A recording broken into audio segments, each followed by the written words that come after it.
ইদানিং গ্রামে বা শহরে যেখানেই যাচ্ছি একটা কথাই শুনতে পাচ্ছি, এবার ভোট কিভাবে দেব। এবার নাকি একদিনে 2 ভোট, তার মানে ভোট সেন্টার 2 বার যেতে হবে, 2 বার লাইনে দাঁড়াতে হবে। Lot of confusion. কিন্তু এই সব কিছু নিয়ে আপনার যাবতীয় দুশ্চিন্তা আজ দূর হয়ে যাবে। চলুন দেখি আগামী ত্রয়োদশ জাতীয় সংসদ নির্বাচন এবং গণভোটের দিন আমরা কিভাবে ভোট দেব। ভোটের দিন একদম সকালবেলা আপনার ভোট কেন্দ্রে চলে আসবেন। নারী পুরুষ ঠিক এইভাবে আলাদা আলাদা লাইনে দাঁড়াবেন। লাইনের শুরুতেই আপনার ভোটার ক্রমিক নাম্বার উল্লেখ করে লেখা থাকবে আপনি কোন কক্ষে ভোট দেবেন। ভোট কেন্দ্রের কোন কক্ষে আপনি ভোট দিবেন সে বিষয়ে আনসাররাও আপনাকে সহায়তা করবেন। এরপর আপনি সোজা চলে যাবেন আপনার ভোট কক্ষে। কিভাবে নারী এবং পুরুষ ভোটারদের আলাদা রুমে ভোট গ্রহণ করা হচ্ছে চলুন দেখে আসি। কক্ষগুলোর বাইরেও ভোটার ক্রমিক নম্বরগুলো লেখা থাকবে। প্রথমেই একজন পোলিং অফিসার আপনার নাম এবং ভোটার নম্বর জিজ্ঞাসা করবেন। তারপর আপনার চেহারার সাথে আপনার ভোটার তালিকায় থাকা ছবি মিলিয়ে দেখবেন। এটা আমি, এখানে একটু খারাপ আসছে ছবি। বাবার নাম আনিসুজ্জামান। ভোটার আয়শা খানম, ভোটার নং 0157।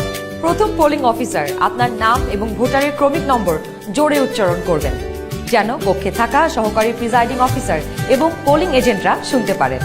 এরপর দ্বিতীয় পোলিং অফিসার আপনার আঙুলে অমোচনীয় কালি লাগিয়ে দেবেন। তারপর আপনি চলে যাবেন সহকারী প্রিজাইডিং অফিসারের টেবিলে। প্রিজাইডিং অফিসার আপনার ভোটার নাম্বার লিখে আপনাকে 2টো ব্যালট পেপার দেবেন।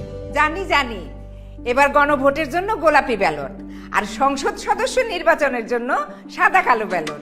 বাহ! ব্যালট পেপার নেবার সময় আপনাকে স্বাক্ষর করতে হবে। আপনি চাইলে টিপসই দিতে পারেন। দেশের ছবি আপনার হাতে।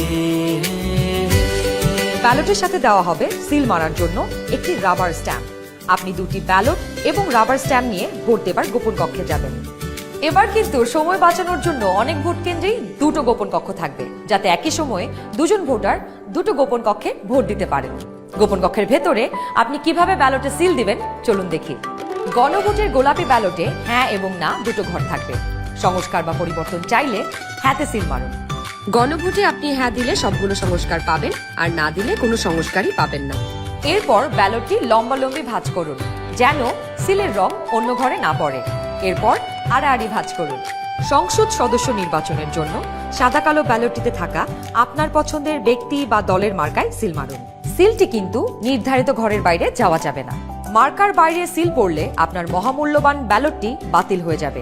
সিল মারার পর এই ব্যালটটিও প্রথমে লম্বালম্বি ভাঁজ করুন, যেন সিলের কালি অন্য মার্কায় না লাগে। এরপর আড়াআড়ি ভাঁজ করুন। এবার গোপন কক্ষ থেকে বের হয়ে স্ট্যাম্পটি সহকারী প্রিজাইডিং অফিসারকে ফেরত দিন এবং একই ব্যালট বক্সে 2টি ব্যালট পেপার ফেলুন। ব্যাস, হয়ে গেল একদিনে 2 ভোট। একদম সহজ, তাই না? তাহলে নিশ্চিন্তে ভোটের দিন চলে আসুন আপনার ভোট কেন্দ্রে আর ভোট দিয়ে বুঝে নিন দেশের মালিকানা, দেশের চাবি আমাদের হাতে।